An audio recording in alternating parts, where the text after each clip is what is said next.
Shut up and sit down.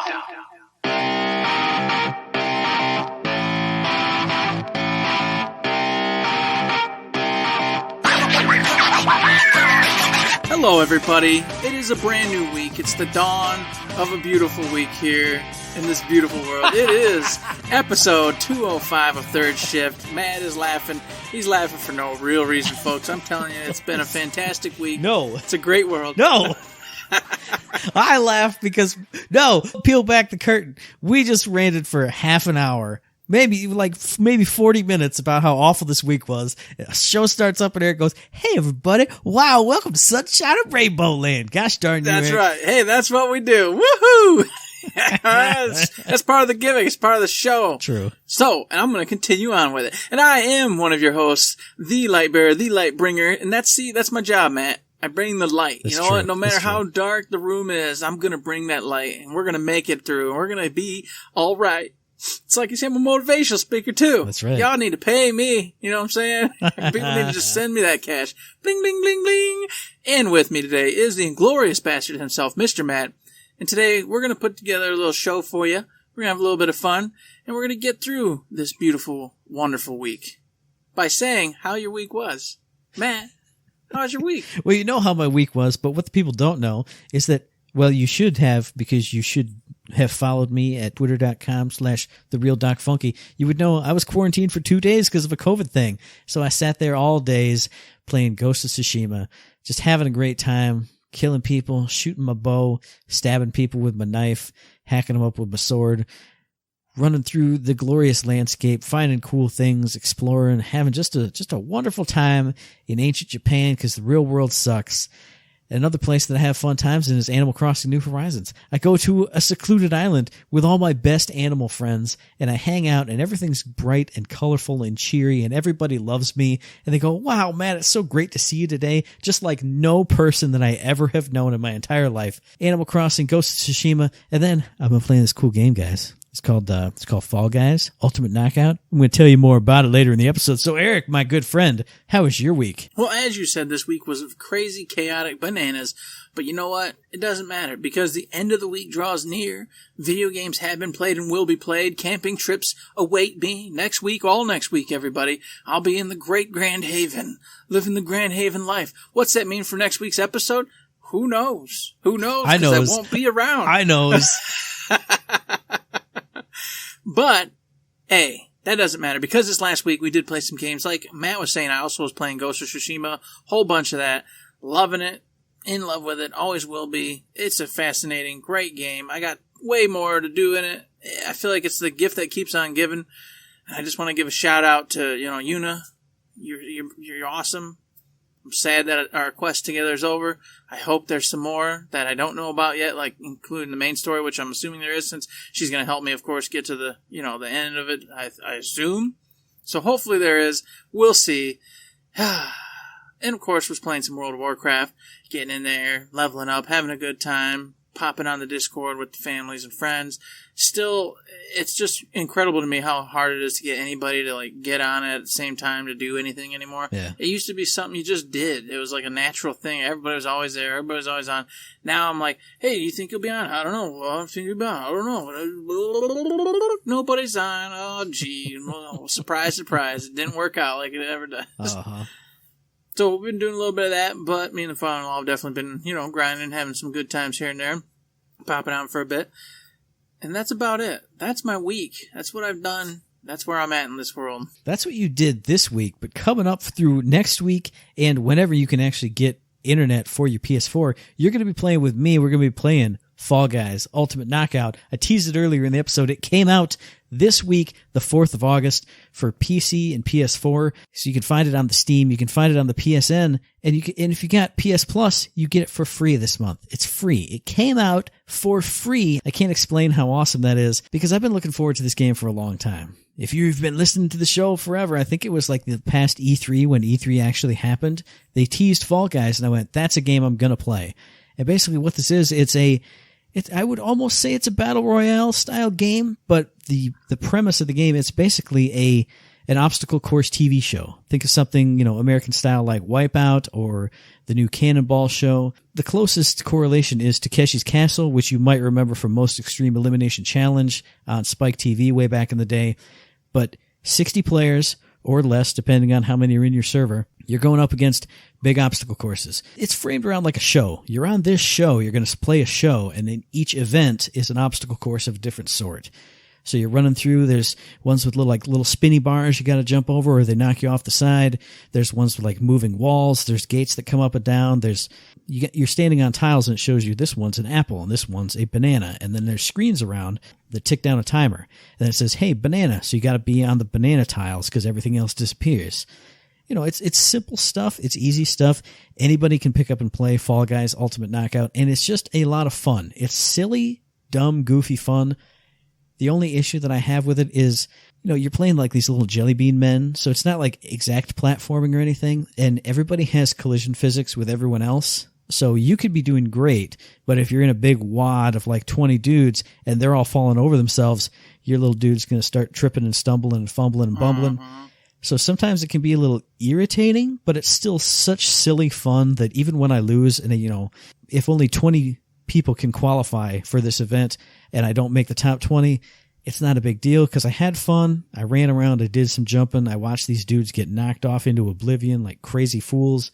And then it's just as easy as you go to the reward screen. Boop, boop, boop, boop. You get your experience. You get your kudos, the little coins that you could spend in the store to unlock customization stuff. You can get new colors, new patterns, new like upper and lower outfit pieces. And then as soon as that's done, you get all your stuff. Boop. You just hit X and you dive right back in. There are a couple frustrating events when you put on like a team. Otherwise, if you're just running through an obstacle course, you can control what you do.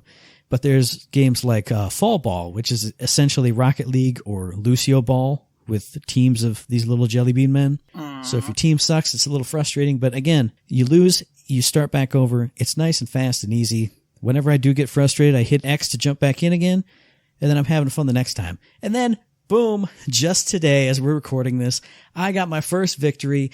I was the ace of the show. I was the king. I got grabbed the crown at the end. Boom, Matt's a winner, it said. Matt is the greatest human who's ever lived. And then it went, couldn't get the reward data from the servers, so next time you log in, you'll get it. And to be fair, I did. But Fall Guys has been blowing up. It's blowing up on Twitch. Their servers have been like overrun and overwhelmed the last 2 days, but it's starting to smooth out. I got at least 4 or 5 matches just like real quick today. So definitely check it out, especially if you got PS Plus. It's free for you. Download it now. If you got Steam, it's only $20. If you don't have PS Plus, again, it's only $20. Just get it. Developed by Mediatonic, published by Devolver Digital. You know I love Devolver Digital games. I'm glad this is a good one. Fall Guys Ultimate Knockout. It's an ultimate blast. Man, oh man, I wanted to play that. I wanted to be here talking to you about it and going, yes, we will be playing it for sure. But alas, my PlayStation did not recognize me for me and would not allow me to download the game without putting in my card information. But as I told you pre-show, my card information was nowhere near me these last couple nights. So I still am Fall Guy-less. I have not experienced the pleasure that is Fall Guy. You're going to be walking in with your default skin looking like Howard. It's like, who's this looking guy? Like a scrub, and you're not going to want me on your team. I don't want you with me. You're going to work. You're just going to be solo, and we can talk and chat. I was like, man, the server thing. I clicked invite, and it's just not going. I don't know what to tell you, dude. Oh, it's weird. Do you have like your HDCP or something going on there? I don't know. What's that even do? So I've got to get that downloaded because I want to play with you.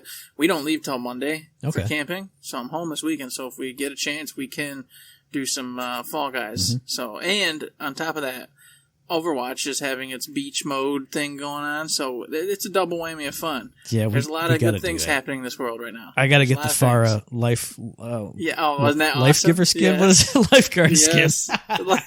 Life Giver.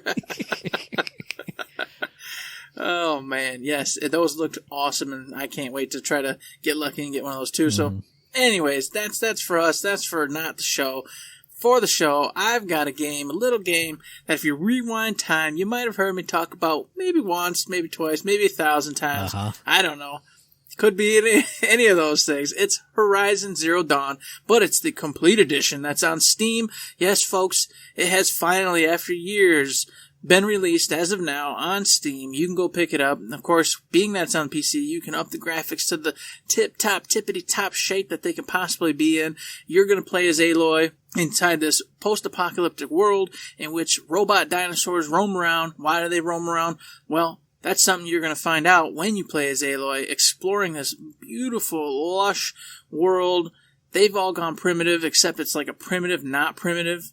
You go around with a bow and arrow, but it's like a cybernetic bow and arrow. And then you get these really cool, like, traps that are like old school traps, except they've got, like, really cool nanotech that shoot out flames, electricity, all sorts of lasers, things like that. So get that in your head right now. You got lush jungles, but like I said, robot dinosaurs roaming around, so little raptor-looking like things, and you can hide in the bushes, take them out, sneak past them, whatever fits the bill, whatever you want to do. And what I love about, I've talked about this a million times, I love the open world. I love that you can kind of go just off and do whatever you want. I've always loved that.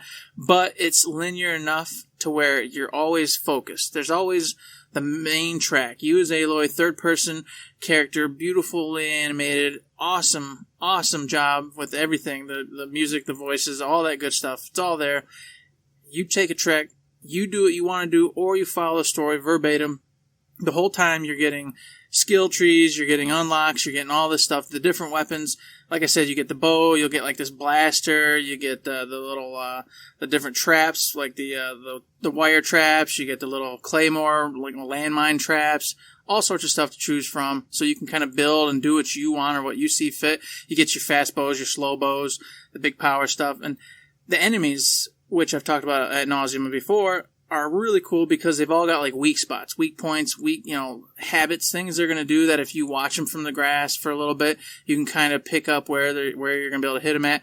Obviously, you'll have abilities that'll showcase what their weaknesses is, but, either way, you can watch it and learn it yourself. And even then, sometimes it's not as obvious as you think it is, so it requires you to just get in there, fight the bad boy. Sometimes you get your hand burn a little bit, get a little beat up, but you'll come out on top. I think it's a wonderful game. Like I said, I've talked about it for years.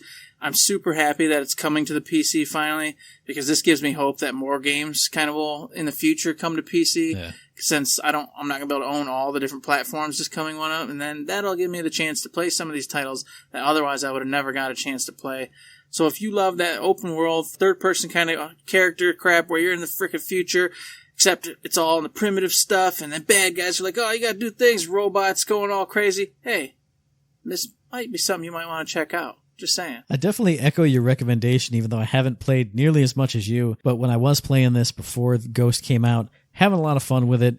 It does take a little bit to get used to, but once, like you said, you're getting your fast bows, slow bows, you're picking out your different kind of traps, your stealth, however you want to approach the game. It's a great game. So if you don't own it already and you don't want to get it for your PS4, get it on the PC. It's great. It is great. Matt knows what he's talking about, folks. Get it on the PC. I mean, you can get it super cheap on the PlayStation, mind you, but if you really want those tip-top notch graphics, which I will say, that game is gorgeous. It's always been a milestone of graphics, something that people go, well, if you want to see how beautiful a game is on PS4, go check out Horizon. Mm-hmm. And that was even to this day, and that game came out years ago, folks. So imagine what it's going to look like. Come on. You know you want to see it. And that's what you want to see. But you know what you want to hear is me saying, this is my favorite part of the show, because I get to tell you guys about shift codes for Golden Keys in Borderlands, the pre-sequel, and Borderlands 3. So hit up the Twitter, the Reddit forums, the Instagram, hit up your preferred shift code provider, and get yourself some free loot. And guess what? I actually got myself some free loot today. What? I went on, I was sitting here looking up, what are the keys that I need to talk about on the show? And I found it, and I went, that's the code right there. And then I went right click on the mouse and I went open a new window and I went how to enter shift codes. And it popped up and it went, here's shift at Gearbox. And I logged in with my credentials and I went copy and I went paste. And now I have Golden Keys in Borderlands, the pre-sequel. Can you believe it? I can't believe it. Gosh. I can't. I'm saying it right now. I'm like, I didn't do that. Yes, I did, damn it. I did it. Wow. So you can do it too. If Matt can do it, folks, there's no excuse, all right? Matt did it. That's the end. That means everybody has to do it from now on, yep. Or else some kind of bad thing's going to happen to your family. Yeah, I don't make the rules here. I'm just saying what happens. This is what happens. So, last warning, folks. You got to get over there and get them codes. And it's for the pre-sequel. I mean, we all know that's one of the top-notch games right there. Absolutely, it is. And then we did get codes from Randy Pitchford for Borderlands 3 as well. Not sure if I mentioned that. Those have already expired by now. But hey, if you're listening to this in the past, go check it out and enter those codes. Which is possible, because anything's possible. In Earth 2, maybe we're in the past getting broadcast, you know what I'm saying? That's true. You know, who knows where these radio waves go? I don't. Where do they go, man? It's a mystery to us all. I know one place they go. It's over to Gearbox, where they release patch notes every week. You know what I'm saying? They brainwave them right into their little heads, and then they're like, "Wee!" Then they do patch notes, and then we go, "Oh, what happened to those things, man? Whoa, patch notes. I don't even know. What does that mean?" God bless. Well, I'm going to tell you, it doesn't mean a whole lot this week, my friend. We got some minor fixes, and then we do got a bunch of weapon buffs, damage or effects going up on all those guns. Check out more of them in the patch notes. It's a lot of the good guns. They're doing all the cool stuff that chains together, like chain effects, chain lightnings. It's now reaching to more stuff. Other things is just pure weapon damage up. Boom, boom, boom. So if you want a good list of that, go check out the patch notes. I know Eric's going to pick out a couple because he likes his guns and he wants to say, man, I can't wait to get back in there and rock out with that Cutsman. It's going to be even better now. I do, gosh dang it. Yes, that's exactly what I was going to say. The Cutsman just got buffed. And I'm excited because I got one just a while back here. I don't know, it was like a week ago or so I was on there, and what it drops, beautifully well done Cutsman. And I went, well, howdy hoo. And I started playing with it, and I was disappointed. It was not as good as my current top tier guns. And I went, well, ain't that a shame? I was playing with this sucker for quite a while back in the day. Well, now I can pop it back on and keep on playing with it. And then, of course, the fastball was another one I really was interested in. But, and it just wasn't really doing what I wanted to do. Well, guess what? They've increased its damage. Now maybe it'll actually, kill baddies and it'll be effective, which it really wasn't before. So, looking forward to it. Those are the two that I care about. I guess I could mention the King's Queen's Call. Those are guns that I expected a lot out of, because of course where they dropped from. But, they were just disappointing to me. They really didn't do anything for me. And I was like, well, that's sad. I mean, these are the, the big dog boss guns right here, and they're meh, whatever. Maybe they're not now. Maybe they're all right. You did it, Eric. You set me up. Big dog boss guns? Well, go in this week, because running from the 6th to the 13th, it's bonus boss loot extravaganza. When you're killing them bosses, they got a better chance to drop legendaries. So when you're killing them big bosses, it's going to be like, ooh, legendaries raining down on my face. Ow, ow, ow, orange guns. Ow, that hurt. Oh, God, oh, God. And the best part is, while them legendaries are raining on your face, all sorts of new people are going to be raining down on Borderlands, because this weekend, folks, Borderlands 3 is free for consoles, Steam, Stadia, all of that. Of course, it's got different dates slightly. So consoles 8.6 to 8.9, Stadia 8.6 to 8.10, and Steam 8.6 to 8.12. It's a little bit different. Steam doesn't even get a free weekend. Steam gets a full free week. That is unfair, and I don't appreciate it. As someone who bought Borderlands 3 on launch night, I don't have any dog in the fight, but I still don't like it.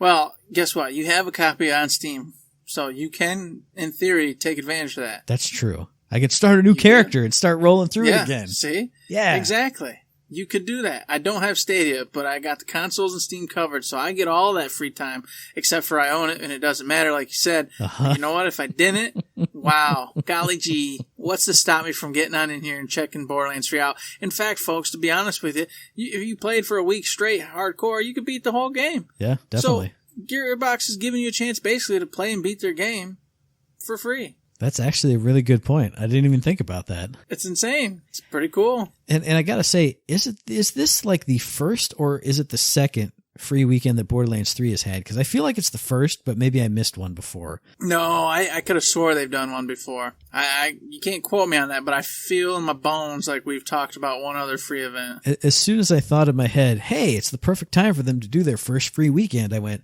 has there been another one? So whether it has or not, it's a great time to get in, especially with the bonus boss loot event going on right now. If you get in and you're getting legendaries rained on your face and you got like a big umbrella that you can keep them from like smacking you in the face with, you'll be like, wow, this game's great. Paching, $20 or $30 or whatever you get it on your Steam sale. That's just going to hook more people in. That's good. Oh, obviously for those who've been playing all the weapon buffs and such. Apparently we've been called for, and I've seen a lot of the streamers, etc., going, hey, I'm looking forward to the patch notes, hope they did some stuff with some weapons, etc. Here they are. There you go. Now there's some more options for folks. Hopefully it fixes some of the guns that people had issues with, and we're all happy and rocking and rolling. And in the very last bit of Gearbox news, it's something neither of us can talk about. Maybe we'll talk about it next week, or since Eric's on vacation the week after that. But right before we got on the show here to record this, Godfall tweeted out, said, "Hey guys, we just showed off like 9 minutes of gameplay on the PlayStation State of Play today. Did you know?" And both Eric and I went, "Hey, we didn't know." So we'll be checking that out. But if you want to check that out, hit up Play Godfall on Twitter. They got a link to the video. It's a nice little video with Keith Lee talking about 2 different weapons, the longsword and the dual blades. All kinds of cool stuff in there. If you need a little bit more Godfall after us talking it up like crazy, the past couple weeks, definitely check that out. And we'll talk about it more once there's more to talk about. Indeed we will. And we got nothing else to talk about except for this little game called Persona 5, folks. All right? Yeah. Because you know what? Nothing happening in the Gearbox world currently. We talked about Godfall all last week. We got it out of the system for now. Obviously, they got a little more out there maybe, and like Matt said, we'll cover it then. But for now, that was it. And here we are. We got to freaking keep on trucking with the Persona 5 cast and get this show on the road. All right? I knew this was going to happen, but as soon as we start talking about Persona 5, my face lit up like a little Christmas tree. I'm so happy because I love this game so much. And because we get to start off with the best part of the game, right where we left off last time, you beat Sai Nijima's palace, you went through the casino. Now it's time for the big plot to unfurl. What have the Phantom Thieves been doing in all these scenes where they're fast forward in time and you don't get to understand what's going on? It's the big twist where you find out that Akechi, spoiler alert, is a big bad villain. He's the guy who killed Haru's father. He's out to get you now. He's coming for you in that cell. He shoots Joker in the face. He's dead. That's it. Game over. Boom. And it is actually game over if you get the bad ending. Mm-hmm. But if you didn't sell out your friends, you get to uncover the big twist where you all got together. You made a little pocket in the metaverse to stage the interrogation and the execution. Akechi shoots a metaverse version of Joker, and you get to find out that he's evil. And I can't express enough how good this twist is and how I love like the pre-planning and like the heist payoff of it, even though you don't see it all in action, because the next few days you get to, oh man, think back to when you and your friends did this and you see it all laid out. It's beautiful. It's perfect. As I mentioned earlier in the last Persona cast, and when Futaba hands him the card to get rid of, and then the phone, and she has him steals his phone and goes messing with it, and the thing, all those little things just added up to this, and they're like, boom, phase, look at what happened here. You remember this? Boom, you remember that? Boom, you remember that? And then, of course, that swap out at the very end where she had to give Sai the phone, and yeah, so good. Oh, so dang good. And then, of course, Sai had to get in Akechi, and bam, bam, bam. And bringing it all on board, getting everybody up to speed on the same team was that beautiful moment. Because before this, everybody's hating on the Phantom Thieves. They're bad. This person's bad. Who can we trust? You knew Akechi was a little fishy. Something was off. This was where it all went. All right, we're back together. We're a team again. We're a solid team. We know who the bad guy is. We're going to take him down. Akechi's the bad guy now. But even with that being said, you still know you got to go get Shido. And of course, everyone's like, okay, Akechi's bad, but Shido's the mastermind here. We've got to put an end to this. So it's like, boom, bad guy, bad guy. You're just like all in right now. We don't care about the ratings anymore. We got to actually stop some real shit from going down. That's what's awesome too, is Shido is so big and bad, and then also we have no idea how to get to Akechi, because if he finds out that we're still doing stuff, he's going to come kill all of us. So we have to go and cut the head off the snake at the top, and then maybe we'll figure out what to do with Akechi later at some point, I don't know, which makes it even better when he shows up in Shido's palace. But the palace itself, got to talk about it first. I've loved this palace in the original game. I love the going up and down and finding the different heads of the different areas and all that stuff. The different involvements that your party members have with them. But then they all screw it up at the end and you have to fight anyway. Yes. There's something fun about this palace because everybody gets their little moment to shine. Like Futaba's section when you're in there with a hacker dude. That's fantastic. I love that part. And see, I love the lecture, at the beach. Or not, I shouldn't say beach, at the pool. Yeah. And then Ryuji's like, oh, I got this cool idea. And he gets all the girls dressed up in bikinis and lures the guy out with that. And I loved it. Because, of course, you knew it was coming. It was just written in the cards. And even in the game, they play it off. The girls are like, oh, no. And, they knew what was going to happen to them. But they played along and they went with it because, of course, getting the mission done was what had to happen. Mm-hmm. Yeah, those were really cool. They did, there was the news guy, the politician. Oh, and of course, Makoto's moment sitting there at the fancy restaurant with Ryuji, and you're like, you knew that was going to garbage and really fast. Yeah, I enjoy this one too. I enjoyed the setup of it. And of course, this whole time, if you don't know, you're on a ship because Shido views the world as his ship and he's got to steer it to greatness. That's the whole kind of gimmick of this. So you're cruising through a flooded Tokyo, flooded Japan, whatever you want to call it. And you're on board a ship, and of course, all the people on board are the important people that Shido deems necessary or needed so he can pursue his dream. So obviously, there are a bunch of rotten, bad people up there doing their thing, and you're going through the ship trying to get to Shido, where he's at. And there's one thing in this dungeon that they change up big time that I thought was fun, but I've seen a lot of people say they don't like it, was when in this particular dungeon, you turn into a mouse. Yeah. In a lot of sections, and you're defenseless when you're a mouse. You're tiny and you're defenseless. You gotta go run around, getting through the little holes that you wouldn't otherwise be able to get to, being normal size you, then come back to normal self, and then trigger the thing that turns the mouse thing off, and of course open doors that you can now travel through and traverse through as the big you to get further and further into the dungeon. Mm-hmm. A lot of people hated turning into the mouse. And I thought it was particularly fun just because you had to scoot around and you do a little clever like hidey-poo waiting for the bad guys to go around their rotations and then quickly dart around. I don't know. I know it's just a gimmick and it just kind of was like, it's meant there just to slow you down a little bit, but I felt like it was fun and worthwhile. I don't know. What about you? Yeah, I love the mouse for two reasons. One, because it's something new and you have to actually, especially in this playthrough when I was so OP and nothing could even touch me, now you have to sneak. You have to be a phantom thief and sneak and snook all around and find different ways out and through. Well, okay, I like it for three reasons. And two, because as you change your party members around, the way the mask sits on the mouse head is all different.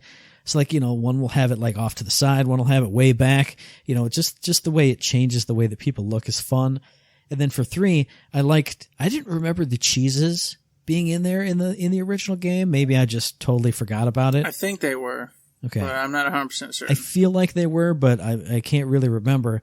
What I loved about it is I would go clear out, all the enemies on that floor as Big Me, and then I'd be like, but if I turn that statue on and go back to the cheese, then I'll get full HP and SP. So I backtracked so many times doing that. I'm just like, well, and plus the completionist in me, I gotta go pick up every single thing in every single one of these areas, but I didn't get that cheese over there. And I used one spell, so I'm missing 4 SP. Time to be a mouse again. Cheese time. I don't know. It's just a fun, different little gameplay loop, and I appreciated that. It does go on kind of a bit long, so I can see why people don't like it, but it's something new and fun to do in this palace other than just running around fighting stuff, which you do in every other palace. And on top of that, on the cheese note, I love the first cheese you come across because they showcase what it's all about and they cram you all in and you all go like crazy for the cheese and run in and then the trap comes down and then you're all stuffed and on top of each other and you're just like, oh my god, why is this okay that we're all piled on each other? This is weird, but we're mice, it doesn't matter. And then boop, they pop out and then of course it's like, hey, cheese is good, but avoid the trap, you know, and you're like, ta-da! A fun little thing to go with showing you what the cheese actually does. I appreciated it. I thought it was cute, fun, cool. I liked it. Now, what I didn't like about the mouse part was, and this is drawn into something else we typically talk about, the will seeds. Mm-hmm. I found the first one, no problem. Yep. I found the third one, no problem. Uh-oh. Now, here's the problem, is that I found the third one, no problem. I went, wait a minute, that's not the right color. That's the wrong color, That's the third will seed. So I went back, and I'm searching. I go to the mouse area, and I'm searching. I could not find the second will seed to save my life. Oh, man. It took me forever, at least an hour or so, at least, to find that stupid second will seed. Ooh. I don't know what happened. I don't know where I got misled at or how I messed up, but you got to turn into a mouse at some point, and then you got to work around a corner you wouldn't naturally go around, and then once you come up and then back down, and then it goes, hey, look, this pathway you can't get to except for as a mouse. You go down there, and all of a sudden you'll get the usual pop of a will seed, and away you go. But if you didn't go around this one corridor, and you just went anywhere else in the area you're supposed to go, you'll never get it. You'll never get it. And you even got to go down the corridor as a mouse and then into the hole too before it goes, hey, there's a will seed here. So, that second one just sucked for me. It was a bummer. That was the only part that threw me out of that dungeon because I started to just get aggravated because I'm like, come on, I want to get going. This is taking too long now.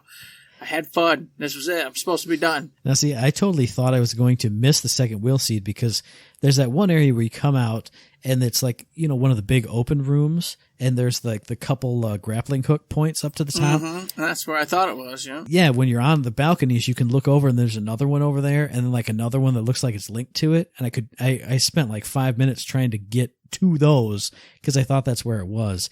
But I think for me, it was just me exploring everything as a mouse and having to find every single nook and cranny. I didn't have any problem finding the second one once I hit that part. But yeah, I could see if you're just trying to get through it or if you're exploring a little bit, but not every single nook and cranny. Yeah, I get you. Mm-hmm. But what I did appreciate was that third will seed.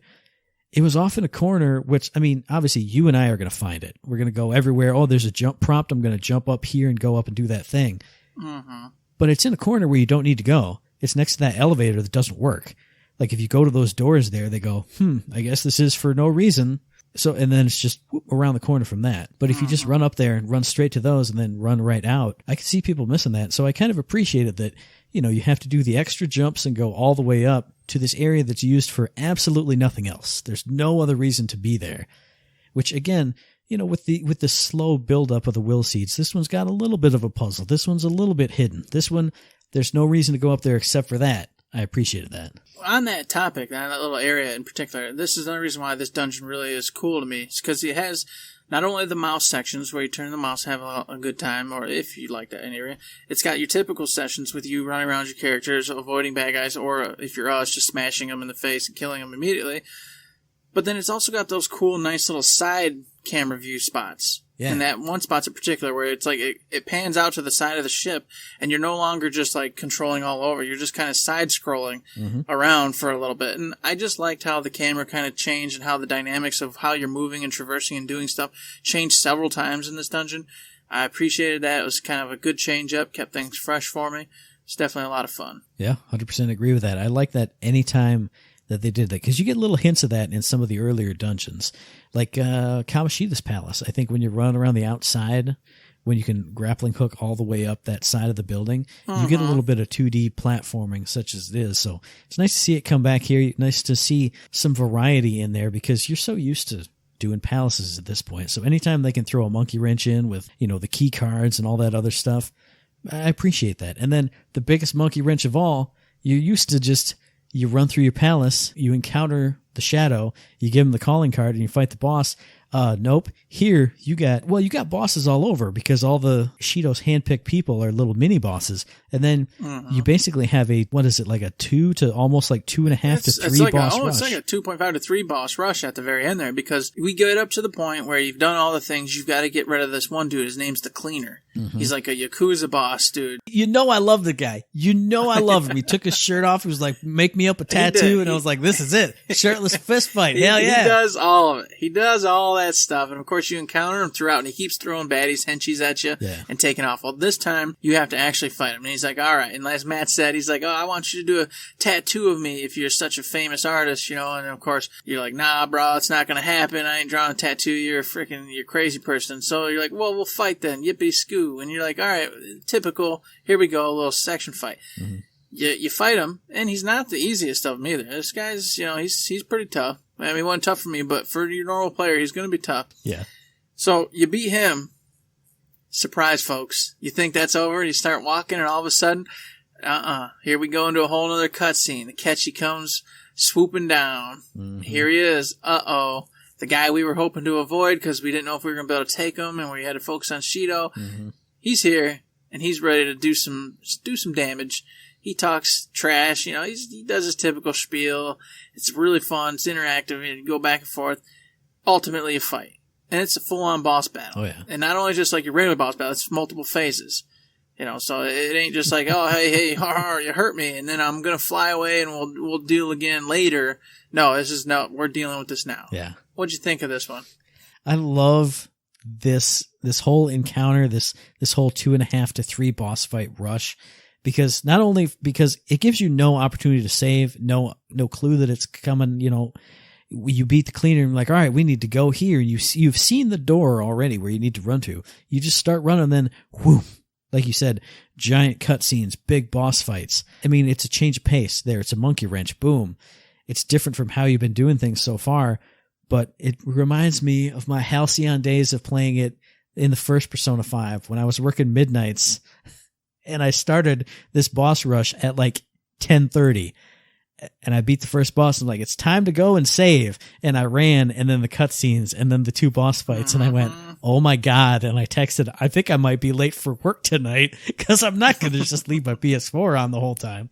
But this is one of my favorite parts of the game. Seeing Akechi actually come out and just be his actual, just full-on evil, crazy, bloodthirsty self. He makes the shadows that he's with go crazy and go superpowered. Again, none of this was a challenge for me because I was so OP at this point. But it's just such a great story moment.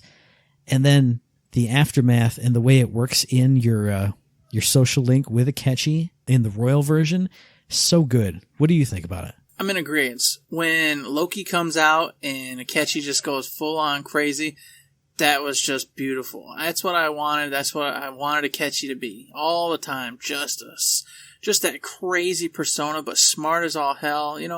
We've seen it in comic books over and over. It's a tried and true kind of villain. Mm-hmm. And you know why it's tried and true? Because it's amazing and it's great. And that's what I wanted Akechi to be. But of course, unfortunately, we had to get him trying to play goody two-shoes for a long time, trying to get it on our good side. So getting to finally see him just be like, no, I want to just bathe in your blood. I can't wait, you guys. Oh, you're so stupid. You've annoyed me this whole time. And you're like, yeah, all right, Akechi. I wish I could let you do that, but I totally got to murder you. It's fine, though. I mean, the fact from going from what you first saw him as with this, I'm the teenage detective, to him just like,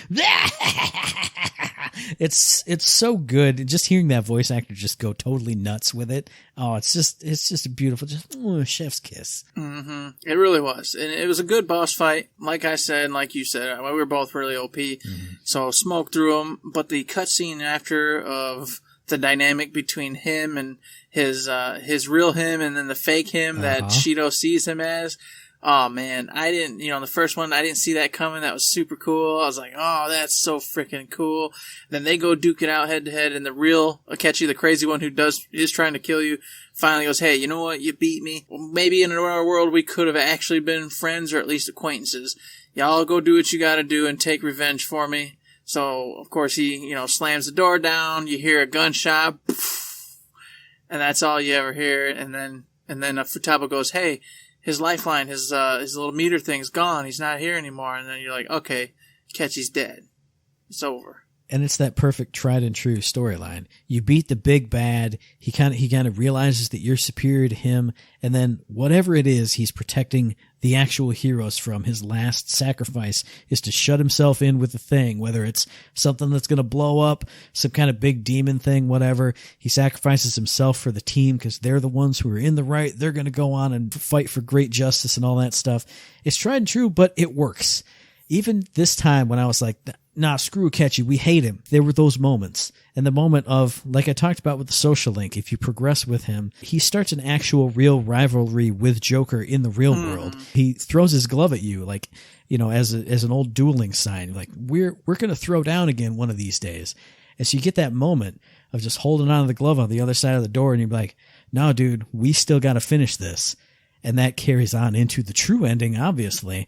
And, his further social link, but it's just a great moment that's thrown in there, and it works so perfectly because that's a tried and true moment, but that's what happens when you have the two rivals and one sacrifices himself. And you're like, no, our fight's not finished. And to boot, besides just doing the right thing, he does it because you find out that, of course, Shido is Akechi's father. Mm-hmm.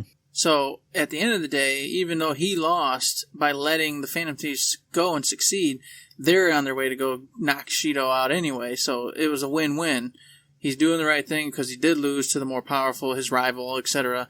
And on top of it, they're going to continue on his mission anyway, which was revenge against his crap-hole dad. So, there you go. And it all worked out, and it all came to pass, and on you went to go beat up the third Big dog Shido. And speaking of his crap hole dad, boom, there's the next boss. I was going to say, what do you think about this boss fight, Eric? But I know what your answer is going to be because it's the same as mine. I didn't have no problem when I just wasted him. Unfortunately, he got smoked. He got smoked so bad. I was cracking up because I remember in the original Persona 5, I was stressed. I was sweating because he goes through like several phases. In his first phase, he's on a big old lion that's made of humans. Then he turns into like this tomb made of humans. And then after you beat him in that, he turns into a regular Shido human, but he's got like these cool spring bungee things with steel thread, and he's all like ripped and looks all like, I don't know. He's weird looking, but it's pretty cool. You fight him and you're thinking, okay, this is where it ends, right? This is, he's down to his person. Then all of a sudden he does a Dragon Ball Z move. He kamikaze on. He supersizes, turns all red. And this, I was already, getting hurting pretty bad in the original Persona 5 at this point. I had to actually bust out, potions I never used and things like that to save my life and get through it. This time, none of that happened. This time I just basically just ripped him apart. I thought he was just a complete joke. I appreciated the boss fight though for what it was, because it just brought back all the memories of my original go at him and being stressed out and having to use potions and SP recovery items, etc., because in that last phase when he's red, he starts hitting you. I think he gets like 3 hits per turn. Mm-hmm. So he's just wailing on you. And if you're not OP like we are, you're getting smoked, and you're having to use 2 characters at the least to do recovery and defensive items, things like that. And then you're only getting like 1 to 2 characters hitting at any given time. So it's just down to like this attrition, going back and forth over and over and over and over, hoping you make the long haul. Didn't happen this time. But I want to tell you folks out there that aren't going to be crazy like me and Matt are, that's what you can expect. A really good fight. But for this time around, I 100% agree. I loved the boss fight in the original game. I loved all the different forms. This felt like a final boss. Like, this was how it is properly done. You whittle him down from all this stuff, then he still busts out with this big giant manifestation of power. And in this one, I don't think it was this way in Persona 5 original. In this one, when he busts out, he blows away everybody except Joker. So you get a full-on one-on-one boss fight, which was perfect, because I still ruffle stomped him. Me and Shikioji just shrugged off every single thing he had and just went bam, bam, bam, punch you in the face. So it was cathartic, even though it wasn't as fun because I was so OP by this point. But it felt good to end the story where he thinks he's this big bad, and I just come in, with my little axe and I just chop him down. Pow, pow, pow, pow, pow. You're nothing. Kneel before the Phantom Thieves, sucker. And I was actually relieved, when that happened, because I'm like, I don't got to worry about, because I'm invincible. Yeah. The only thing I ever got to do is try to keep my party members alive. I can't die. I cannot die. So as soon as he did that, I'm like, oh, well, that's on you, boss. You done messed up now. I ain't got nobody I got to worry about. So just boom, boom, boom, boom, boom. Deflect, reflect. It's fine, guy. You really tried. I'll clap my hands for you. What I really like in this one is he's got the calling card, so he has all his flunkies all around him. And then as he notices that he's starting to go, like he gets the little potion, like the temporary death potion, and takes it to try and ward off the change of heart that's coming. So you get that really awesome, like the ship's collapsing, it's sinking. You get that really cool moment of Ryuji trying to make that big run to get to the boat to rescue you guys. The boat comes over, Ryuji's not there. I mean, obviously he comes back like as soon as you get in the real world. It's an Indiana Jones going off the cliff in The Last Crusade, where he just comes and looks over your shoulder and is like, hey guys, what's the big deal? But it's a great moment. What's going on? Why are we all standing here? Now there's 2 things in that. First, I want to mention that's another reason I appreciate this dungeon was because Shido's in on it. Yeah, he knows what you guys are up to. And like you said, right when he feels things are going south, he takes that potion. He's like, no, I'm going to murder these fools. I'm getting on. You say I could survive this? And the doctor's like, well, it's experimental stuff, dude. Maybe you shouldn't. I don't know. And he downs it. And of course, he collapses the whole thing. And then you get that moment. And I love that because in my first time through, I was like, you know what? This would be the spot where you lose a character. Mm-hmm. This would be where the one character does make that sacrifice. You lose them, and you have that big bonding moment, and then finish the game for, Ryuji. You do it. And then that whole turnaround where it was like, nah, we're kidding. Ryuji's right there. And then they all beat the hell out of him instead of hug him. And, typical fashion, Ryuji never gets anything good for him. So Poor Ryuji. Poor Ryuji. Sacrifices and everything and still gets slapped in the face and kicked. Poor guy. Can't win. Yeah, poor guy. But then this as it goes on, this is kind of another one of my favorite moments in the game because it reflects real society so well. You've made Shido have his change of heart. He's confessed. He's like, oh my God, I did all these horrible things. All his cronies like lock him up in the insane asylum. And then everybody who's been watching all this stuff happen on TV, they just go, it's fine. Well, we're still going to vote for him. Whatever. It's just like the real world. Horrible things can happen. And then 5 minutes later, it was just like, whatever. Oh, yeah. And then not only that, the government side of things, they started to cover it up. So they were like, no, he's just taking a leave of absence, you guys. I know he said these things, but it's the stress of, running for, this and doing it. Don't you worry. And then they show you flowers and puppets and fine things. And like you said, the masses just go, well, that was weird. He'll be okay. It'll be all right. It's fine. It's fine. Yeah, we love you, Shido. Don't worry. And, of course, the Phantom Thieves at this point are like, what the hell just happened? It didn't work. It didn't go the way it was supposed to. This didn't fix anything. And, of course, their popularity now is just plummeted, rock bottom. Nobody gives a poop about them. Mm-hmm. And they didn't accomplish what they needed to because Shido's still getting voted for. The people still want him. And it's like, it's a weird moment where you're like, oh, well, like, unlike every other dungeon, everything went according to plan except for the death in the one, but then they knew it wasn't them. You know what I mean? Right. This time they just actually failed. Yeah. We did it, and he even confessed, and nobody cared. Mm-hmm. And it got covered up afterwards, so it was a lose-lose. And I love that moment because it's just like, wow, this is real life. Not everything just always goes according to plan, and everything falls into place, and everybody gets what they're supposed to get. And it's like, yep, that's probably what would happen if I tried to be a hero. It is like real life, but unlike real life, in here, I don't know how much further we want to go because now we're running along on time again. We got to drag it, Matt, because we're going to have to stop it again because I got to spend a little time with the family here. So unlike real life, there is something else going on behind the scenes that the Phantom Thieves have to get into, and we'll have to get into that on the next Persona cast. So keep your ears out for that one. And I think that's pretty much it for this episode. So if you guys got any questions for us, any comments, any concerns, if you want to tell us what you think would really happen in real life if you were to try and be a hero like Eric did, send that to us via the email, thirdshiftme@gmail.com. Find us on Twitter @ThirdShiftME, and find us on Facebook under Third Shift. Or you can head on over to that beautiful little Patreon. We treat it like a little tip jar. You like what you hear, like what we're doing. You love the fact that we do these little Persona casts in between regular shows of Third Shift. Hey, consider throwing $1, $2, $3, $4, $5 our way. We'd appreciate it. Any kind of bucks helps us keep the show alive, pay the bills, all the things. You guys know this stuff costs a little bit of dough every once in a while. So we appreciate it immensely. However, hey, you don't got money, you know what? Life is life. You got to pay bills, do your stuff. I get that. We get that. You can support us in a billion other ways. Amongst them, you can give us the 5-star ratings on iTunes. Gets us up in the metrics. Y'all know the rigmarole on that. You can go over to Twitch. You can follow us there. Subscribe if you got the Amazon Prime. That's free. $5 for us. So as we're up there streaming, doing stuff. Hey, mailbag questions. What do you want us to talk about? Criticisms. Compliments, mostly compliments, I would love all that stuff. We love the feedback. We love the interaction. Any kind of that would be great. And what else we love is doing this podcast for you, because the next one's going to drop on the 14th of August, and you can find that episode on iTunes, on Stitcher, on Podbean, on Spotify, and on YouTube. As I always say, if you like what we're doing and you'd like to help us out, please give us a like, a rating, a review, a comment, a subscription, any kind of good thing on any of those good services, because it does help us out, and we really do appreciate it. Indeed we do, and we appreciate that 5-star review, as I already mentioned to you before, because the metrics are so important, and maybe we'll get seen by bigger and bigger and bigger and bigger and more people, folks, than something. And with that, there's nothing else to say, but don't forget to say...